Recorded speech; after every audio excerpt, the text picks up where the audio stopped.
Hi folks, welcome back. So there's a very important concept of Jupyter notebooks.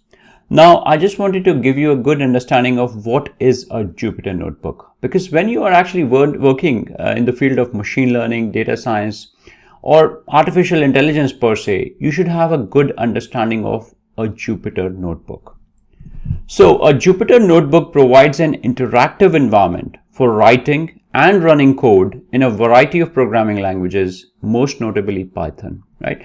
So this is how a Jupyter notebook looks like. So if you see, there's a concept of cells, and we'll talk about that as well.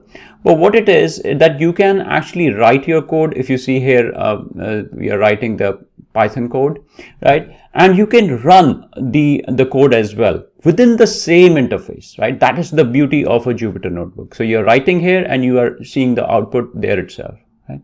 And so Jupyter notebooks can be actually used for a lot of programming languages, but mainly with data science and machine learning, we use Python. And as I said, there is a live code execution. So if you see here, we are writing a code, and if we execute it, we can easily see the output as well. So output comes here itself, right? That's the live code execution. So you can, so code cells within a notebook can be executed independently. So I can execute this independent of this code cell. So this is one code cell, this is other code cell. I can execute this, then independently I can execute this, see the output, and move on to the next one. As I said, it supports multiple languages. So don't think that Jupyter notebooks are only for Python. They can be used for around 40 programming languages, which includes R, Julia, Scala, but here again, for machine learning, we are utilizing Python. And yes, unlike other notebooks, it has got rich text elements. So you can include text narratives, markdowns, equations, images. As you can see, you can have images, you can have links, which actually allows a comprehensive documentation of the code along with its explanation. So that's the beauty of a Jupyter notebook.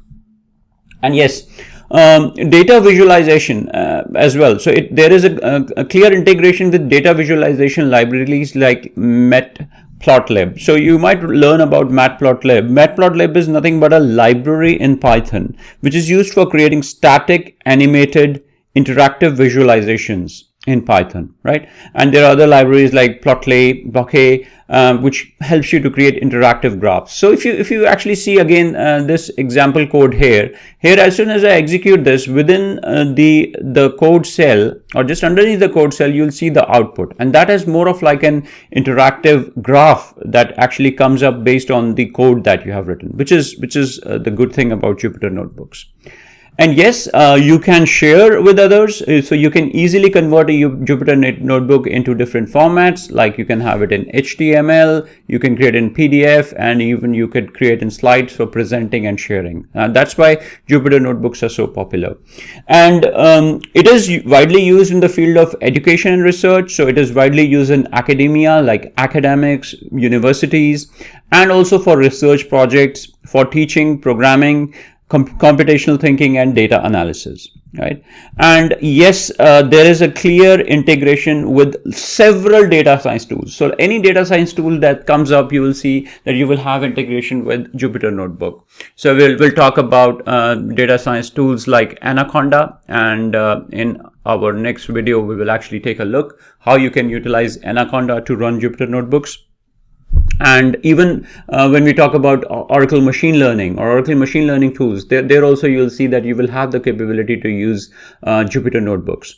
So yes, there is integration with data science tools, which helps you to integrate with tools and platforms, which helps you to facilitate tasks such as data cleaning, statistical modeling, machine learning, and many more tasks. So guys, that's why I just wanted a video on Jupyter notebook to give you a good understanding.